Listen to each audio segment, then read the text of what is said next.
नमस्कार दोस्तों, स्वागत करते हैं आप सभी का आपके अपने चैनल पर। दोस्तों, सीट 2024 का एग्ज़ाम 14 दिसंबर को प्रस्तावित है। आज की वीडियो में हम लोग सीट 2024 के लिए मैथ्स के क्वेश्चन को सॉल्व करेंगे। आज का वीडियो पेपर 2 के लिए है। दोस्तों, मैथ पेडागोजी में 30 क्वेश्चन आते हैं, जिसमें से 15 क्वेश्चन आपको न्यूमेरिकल मिलेंगे और 15 क्वेश्चन पेडागोजी के मिलेंगे। तो इस वीडियो में हम ऐसा ही पेपर देखेंगे जो आपका 14 दिसंबर को आने की प्रबल संभावना है। इसी तरह क्वेश्चन आपको देखने को मिलेंगे। तो आइए बिना देर के पहले क्वेश्चन स्टार्ट करते हैं। पहला क्वेश्चन कह रहा है, एक शिक्षक को गणित कक्षा में बच्चों के एक विषय समूह को कैसे संभालना चाहिए। देखिए, 4 ऑप्शन दिए हुए हैं। देखिए, पहला कह रहा है, कम क्षमता वाले बच्चों के अनुसार कक्षा प्रश्न हल करके उच्च क्षमता वाले बच्चों को जटिल प्रश्न गृह कार्य के रूप में देकर। दूसरा कह रहा है, एक ही क्षमता वाले बच्चों को एक साथ समूहित प्रश्न रखकर उनकी क्षमता के अनुसार प्रश्न देकर। तीसरा कह रहा है, एक ही क्लास में सभी बच्चों को एक साथ समूहित रखकर। और चौथा कह रहा है, अलग अलग क्षमताओं वाले बच्चों को एक साथ समूहित रखकर ताकि वे एक दूसरे से सीख सकें। ऑप्शन नंबर डी देखिएगा, ये बिल्कुल करेक्ट कर रहा है। जो पढ़ाने की जो असली विधि है, क्वेश्चन कर रहा है, शिक्षक को गणित कक्षा में बच्चों के एक विषय समूह को कैसे संभालना चाहिए। तो इसको आप क्या करेंगे, अलग अलग क्षमताओं वाले बच्चों को एक साथ समूह में रखेंगे ताकि वे आपस में भी एक सीख सकें। ऑप्शन नंबर डी बिल्कुल करेक्ट हो जाएगा। दोस्तों, आगे बढ़ते हैं सेकेंड क्वेश्चन की तरफ। नेक्स्ट क्वेश्चन है, राष्ट्रीय पाठ्यचर्या की रूपरेखा एनसीएफ 2005 पर बल देती है। किस चीज़ पर बल देती है। तो 4 ऑप्शन का रीड करेंगे। हम पूरा ऑप्शन नहीं रीड कर रहे हैं क्योंकि समय का इसमें बचत होगा आप लोगों का। ऑप्शन नंबर बी देखिएगा, गणित में सफलता प्रत्येक बच्चे के लिए आवश्यक है। एनसीएफ 2005 के हिसाब से गणित में जो सफलता है प्रत्येक बच्चे के लिए आवश्यक है। दोस्तों, अगला क्वेश्चन देखते हैं, थर्ड नंबर, निम्नलिखित में कौन सा कथन सही नहीं है। देखिए, पहला ऑप्शन देखिए, सभी अभाज्य संख्याएं विषम संख्याएं होती हैं। दोस्तों, अगर आप ध्यान से देखेंगे तो क्या रहा है कि सभी अभाज्य संख्याएं क्या हैं, विषम संख्याएं होती हैं। पहली बात देखिए, सबसे छोटी अभाज्य संख्या 2 है। 2 3 स्टार्टिंग 2 से होता है, क्योंकि जो अभाज्य संख्या की परिभाषा है, एक से बड़ी वे संख्याएं जो स्वयं से और एक के अलावा किसी संख्या से विभाजित या कट ना सकें। तो 2 3 5 7 ये सभी क्या है, अभाज्य प्राइम नंबर है, अभाज्य संख्या है। लेकिन 2 क्या है, अभाज्य संख्या होने के साथ साथ सम संख्या है। लेकिन हमारा जो कथन कह रहा है सभी अभाज्य संख्याएं विषम संख्याएं होती हैं, तो ये कथन क्या है, गलत हो गया, क्योंकि 2 क्या है, एक सम संख्या है। तो ऑप्शन नंबर 1 क्या है, गलत है। ठीक है, जब एक आंसर आपको मिल जाएगा पहला, उसके नीचे हम रीड नहीं करेंगे। ठीक है, अगला क्वेश्चन देखते हैं, चौथा नंबर, 1/3 के समतुल्य भिन्न लिखिए। कक्षा 4 के शिक्षार्थियों से पूछा गया यह सवाल की ओर संकेत करता है। क्या संकेत करता है। तो चारों ऑप्शन जब रीड करेंगे तो कह रहा है, निम्न स्तरीय मांग कार्य, क्योंकि इसमें केवल प्रमाणकारी कौशलों की आवश्यकता होती है। ऑप्शन नंबर बी बिल्कुल करेक्ट हो जाएगा। इसमें समतुल्य भिन्न भिन्न लिखने में ऑप्शन नंबर बी करेक्ट हो जाएगा। अगला क्वेश्चन देखते हैं, पांचवा क्वेश्चन, निम्नलिखित में से कौन सा कथन सही है।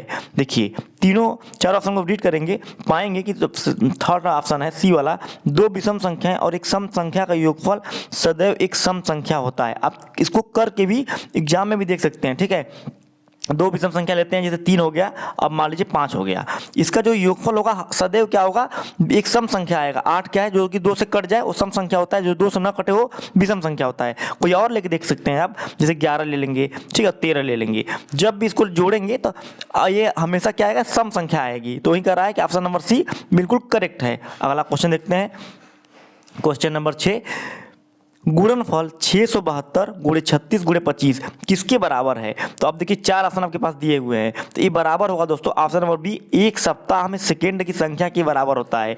देखिए, एक सप्ताह में देखिए पहले आप 24 घंटे में निकाल लेंगे, तो एक दिन में कितने सेकेंड होंगे। तो पहले देखिए, 1 घंटा में 60 मिनट होता है, जानते ही हैं, उसमें 36 सेकंड, 1 मिनट में 60 सेकंड होता है, तो 1 घंटा में 3600 सेकंड हो गया, तो 24 घंटा में इतना हो जाएगा। ठीक है, तो 1 दिन का निकल के रह गया, तो इसी तरह 7 दिन का निकाल लेंगे। तो ये जो है एक गुणा होगा और एक गुणा जो ऊपर दिया हुआ है, ये दोनों क्या है, बराबर हैं। अब करके भी देख सकते हैं, ऑप्शन नंबर बी बिल्कुल करेक्ट हो जाएगा। अगला क्वेश्चन देखते हैं, नेक्स्ट क्वेश्चन 7वां देखते हैं। देखिए, -1 + 2.3 + 4.5 + 6.7 ... 1000 का मान कितना होगा। 7वां दोस्तों, इसका जो मान आएगा ये निकल कर आएगा 500। ऑप्शन नंबर ए जो है करेक्ट हो जाएगा 500। ठीक है, अगला क्वेश्चन देखते हैं, क्वेश्चन नंबर 8वां, 10 दहाई 11 सैकड़ा 12 इकाई किसके बराबर हैं? तो एक करके देखते हैं। देखिए 10 दहाई लिखा है, इसका मतलब क्या है? दहाई का मतलब 10 होता है, तो 10 से गुणा कर देंगे, ये कितना आ जाएगा? 100 आ जाएगा। 11 सैकड़ा लिखा है, तो सैकड़ा का मतलब 100 होता है, तो गुणा कर देंगे तो आ जाएगा 1100।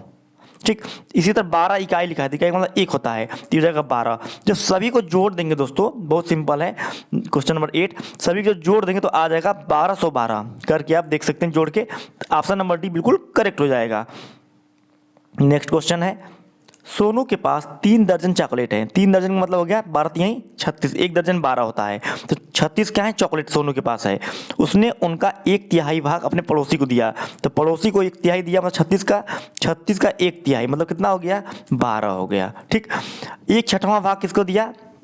सुनैना को, तो सुनैना को कितना मिला? 1/6 कितना होगा? 6 हो जाएगा, 36 गुणे 1/6। ठीक, और उसी तरह 1/4 अपनी बहन को दिया, तो 1/4 कितना? 9 हो जाएगा। तो सभी को जोड़ देंगे, 12 6 18, 18 9 27, 27 हो गया। अब कह रहा है कि उसके पास कितनी चॉकलेट बची, तो 27 चॉकलेट उसने बांट दिया, तो अब बची 9।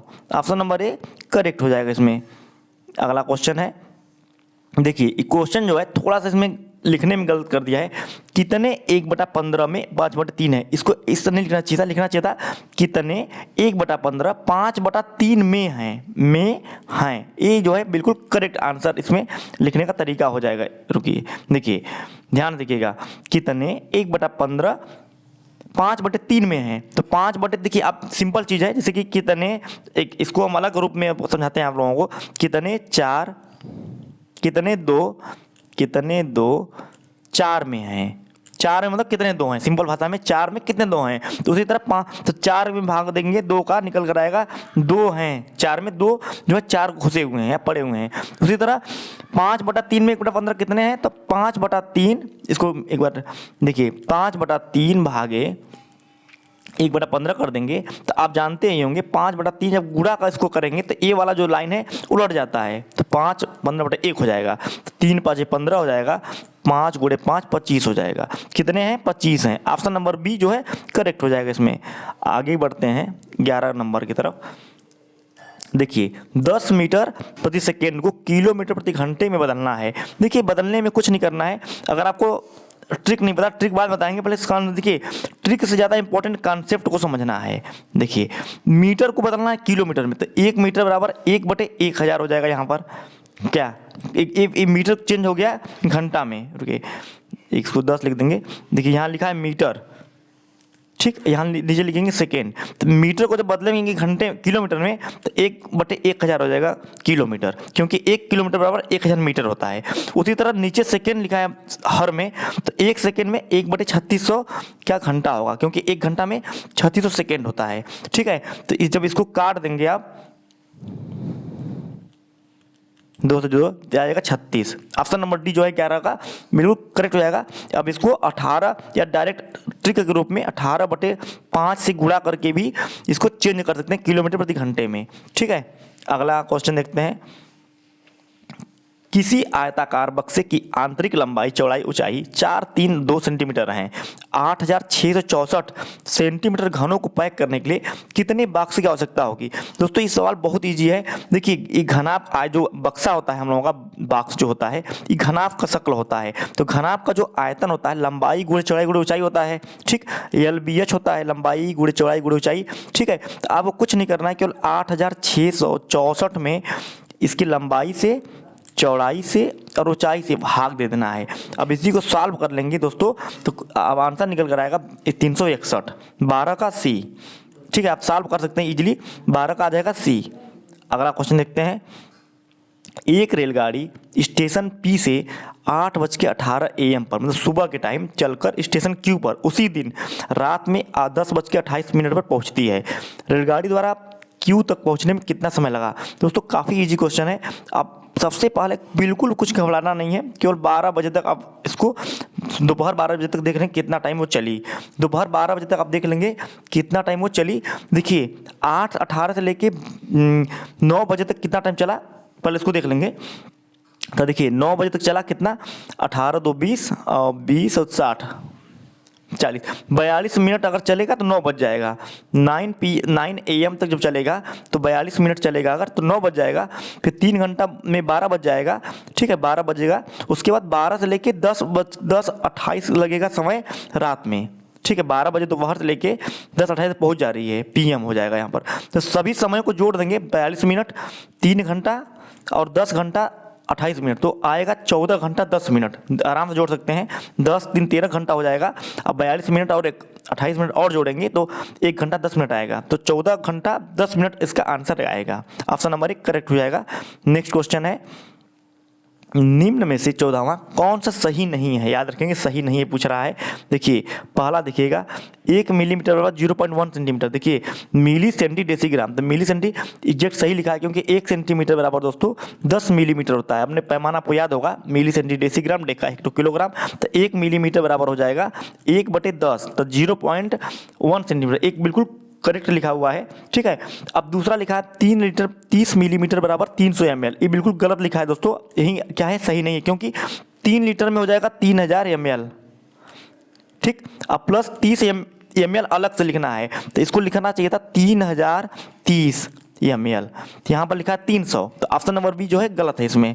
आगे बढ़ते हैं। जब आपको पहला आंसर मिल जाए तो अब अगला आंसर मत ढूंढिए, क्योंकि उसी पर टिक लगाकर अगले क्वेश्चन की तरफ बढ़ जाइए, जो आंसर मिल जाएगा। तो दोस्तों रिक्वेस्ट है, चैनल पर नए हैं सब्सक्राइब करिएगा, वीडियो अच्छा लगे दोस्तों लाइक जरूर करना करिएगा। अगला क्वेश्चन देखिए ध्यान से, अगला क्वेश्चन कर रहा है 15 नंबर, 112 इकाई 12,000 बराबर 1,000 11,012 प्लस कितना दहाई। दोस्तों कुछ नहीं करना है, 112 इकाई में 112 इकाई का मतलब बताए थे आपको, 1 होता है, तो 112 हो जाएगा। अब 12,000 में 12,000 हो जाएगा, तब इसको पूरा ऐड करेंगे तो आएगा 12,112।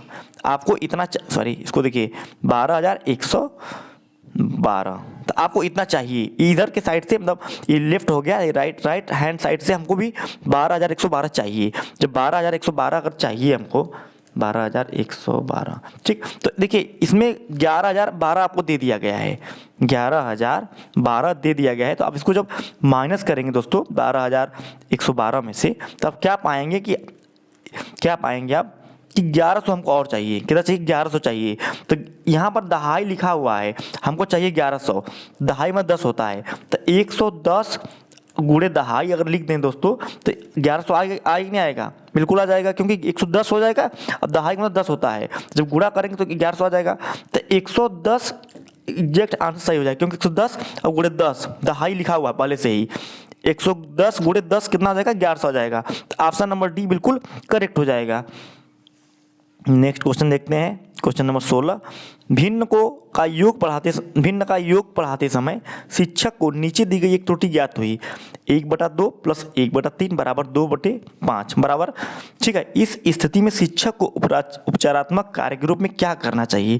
तो अगर ऐसी गलती अगर बच्चा कर रहा है भिन्न का योग पढ़ाते समय, तो दोस्तों पहला आप जो आंसर है एलसीएम लघुत्तम समापवर्त की अवधारणा को बच्चों में समझाने का प्रयास करने में उसको सहायता करनी चाहिए। ऑप्शन नंबर बी जो है बिल्कुल करेक्ट हो जाएगा इस कंडीशन में। अगला क्वेश्चन है, वाइन हेले के ज्यामितीय स्तर के अनुसार जो विद्यार्थी आकृतियों को दिखावट के अनुसार वर्णित और वर्गीकृत कर सकते हैं वे हैं किस अवस्था में है, किस विश्लेषण में है? तो दोस्तों वे जो हैं स्तर 0 मानसिक चित्रण की कर सकते हैं, उनका वर्गीकरण हम कर सकते हैं, स्तर 0 मानसिक चित्रण। ऑप्शन नंबर डी राइट होगा इसमें। नेक्स्ट क्वेश्चन है, निम्नलिखित में से कौन सा क्रियाकलाप बच्चों में त्रिविमीय समझ को विकसित करने के लिए अधिक उपयुक्त है? देखिए त्रिविमीय का मतलब होता है जो कि एक प्रकार से कहते हैं कि एयर में बने वो चीज़ बने, इमेज जो बने, और जैसे कि इसमें लंबाई चौड़ाई ऊंचाई और चारों चीज़ें रहें, ठीक है। तो बोतल के ऊपरी दृश्य को चित्रित करना, अगर हमारा कोई भी बोतल है, देखिए ऐसे करेंगे, कोई भी अगर हमारा बोतल है दोस्तों, ठीक है, उसके जो ऊपरी चित्र को अगर हम चित्रित कर रहे हैं तो उसमें हम लंबाई पाएंगे, चौड़ाई पाएंगे, ऊंचाई पाएंगे। तो ऑप्शन नंबर ए जो है तो त्रिविमीय समझ उसके अंदर एक डेवलपमेंट होगा। ऑप्शन नंबर ए बिल्कुल करेक्ट हो जाएगा। अगला क्वेश्चन देखते हैं, गणित के अधिगम के संबंध में निम्नलिखित में से क्या सही नहीं है? देखिए क्या सही नहीं है, चार ऑप्शन जब रीड करेंगे तो पाएंगे कि 19 का जो ए है, गणित में उत्कृष्ट प्रदर्शन की जो प्रतिभा होती है स्वाभाविक होती है, ये बिल्कुल गलत है दोस्तों। देखिए किसी भी विषय में, चाहे गणित हो, इंग्लिश हो, इंजीनियरिंग हो, कोई भी फील्ड है, देखिए उसमें जो उत्कृष्ट प्रदर्शन की जो प्रतिभा होती है स्वाभाविक नहीं, इन्नेट नहीं होती, क्योंकि उसको हम लोग यहाँ स्किल प्राप्त करते हैं जन्म के बाद, तो उसको सीखते हैं। कोई बच्चा जन्मजात किसी विषय में अच्छा नहीं होता, बल्कि उसको सीखता है भविष्य में, उसका माहौल कैसा है, पारिवारिक कल्चर कैसा है, उसकी वजह से उसको वो चीज़ें अच्छी लगने लगती हैं, आने लगती हैं। तो ऑप्शन नंबर ए जो है करेक्ट नहीं है। आगे देखते हैं अगला question. NCF 2005 national curriculum framework मानता है कि गणित में सोचने एवं तर्क का एक निश्चित तरीका निहित है। नीचे दिए गए कथनों में से वह कथन चुनिए जो उपरोक्त सिद्धांत का पालन नहीं करता है। दोस्तों, आंकिक प्रश्नों को हल करने के लिए विद्यार्थियों को निर्धारित सूत्र बताना NCF 2005 के हिसाब से ये सही नहीं है, क्योंकि दोस्तों देखिए, जब आप सूत्र बता देंगे, बच्चों को रटा देंगे कि आयत की लंबाई चौड़ाई L गुणे B होती है, पहले बता देंगे, तो तर्क और सोचने के तरीके को विकसित नहीं कर पाएगा। जब वो बच्चा खुद से जो फार्मूला आता है हम लोगों का, उसको खुद से डेवलप करने का प्रयास करेगा, तो निश्चित रूप से उसके अंदर तर्क का, सोचने की क्षमता का विकास होगा, और NCF 2005 इसी चीज़ को मानता है। आगे बढ़ते हैं क्वेश्चन नंबर 21। निम्नलिखित में से कौन सा गणितीय प्रक्रम नहीं है? ऑप्शन देखिए, आकलन, पक्षांतरण, मानस दर्शन और कंठस्थ करना। दोस्तों 21 की बात की जाए, देखिए कंठस्थ करना किसी भी तरह से गणितीय प्रक्रम का हिस्सा नहीं है, क्योंकि कंठस्थ करना एक रटना हो गया, और रट कर कोई भी गणित में पारंगत नहीं हो सकता, उसका एक तरीका नहीं हो सकता। ठीक है, आगे बढ़ते हैं। निम्नलिखित में से क्या प्रारंभिक संख्या संकल्पना से संबंधित नहीं है? मापन, वर्गीकरण, वर्ग समावेश या संरक्षण।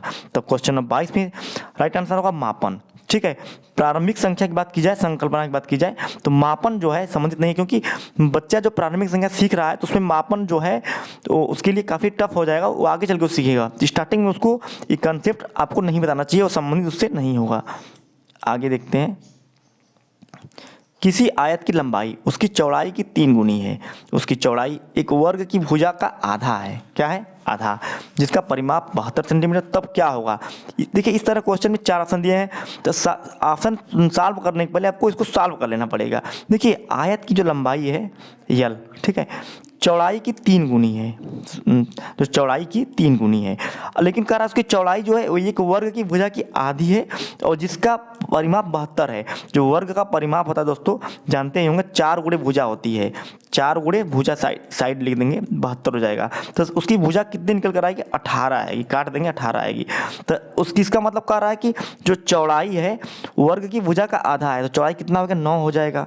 ठीक है, बीक मतलब ब्रिड्थ जो होगा ना, कितना होगा? 9 हो जाएगा चौड़ाई। कह रहा है कि वर्ग की भुजा का आधा, तो 18 का आधा 9 होगा, तो लंबाई कितना होगा दोस्तों?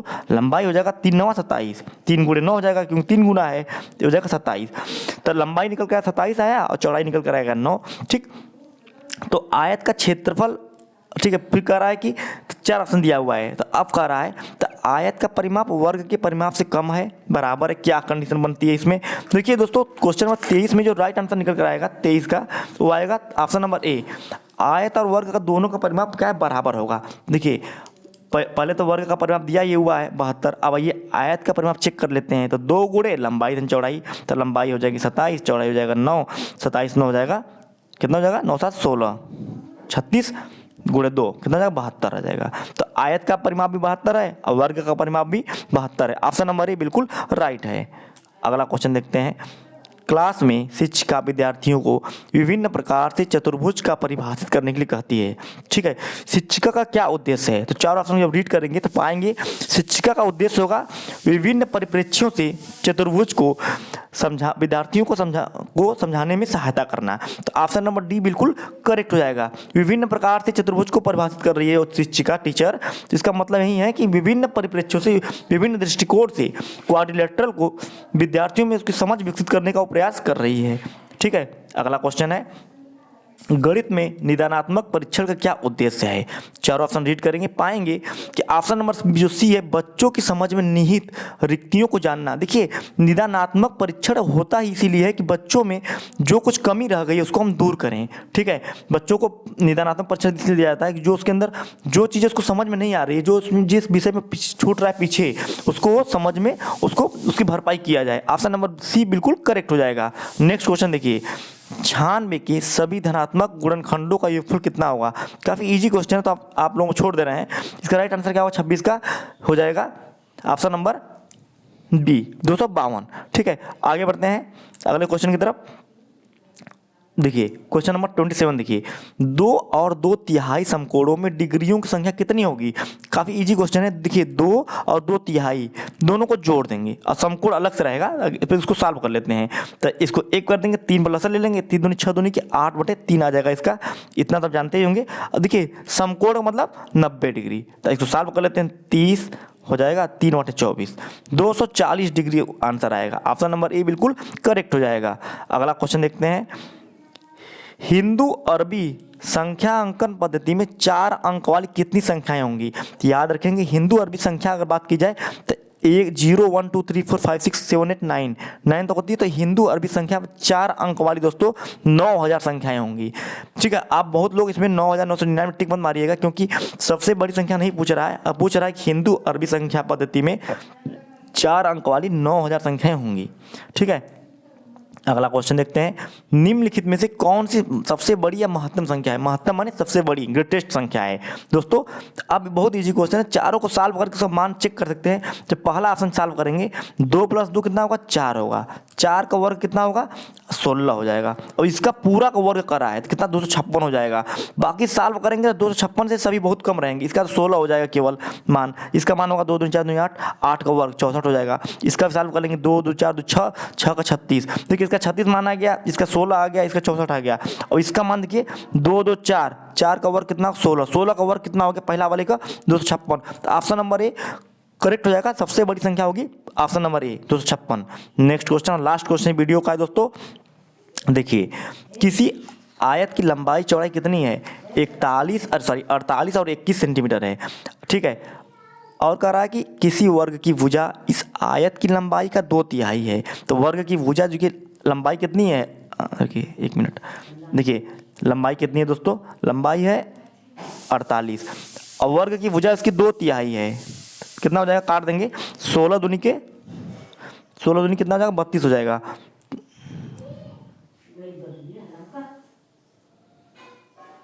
देखिए वर्ग की भुजा कितने लगे, 32 निकल गया। तो वर्ग की, तो उनके क्षेत्रफलों का योग पूछ रहा है। तो देखिए तो आयत का क्षेत्रफल कितना, लंबाई गुण चौड़ाई होता है, तो लंबाई कितना है 48 है और चौड़ाई कितना 21 है। ठीक है, उसी तरह वर्ग का क्षेत्रफल कितना होगा, भुजा गुणे भुजा होता है 32 गुणे 32। अब इसको सिंपल में सॉल्व कर देंगे, जोड़ देंगे तो ये हो जाएगा 1008 और धन 1024, 32 का वर्ग दोनों जोड़ देंगे तो आएगा ऑप्शन नंबर, क्वेश्चन नंबर 30 का जो आ जाएगा 2032 जो है राइट हो जाएगा। ऑप्शन नंबर ए बिल्कुल करेक्ट हो जाएगा। दोस्तों वीडियो कैसा लगा कमेंट करके बताइएगा। आशा करते हैं वीडियो अच्छा लगा होगा। लाइक सब्सक्राइब करिए चैनल को। मिलते हैं नेक्स्ट वीडियो के साथ, तब तक के लिए जय हिंद जय भारत।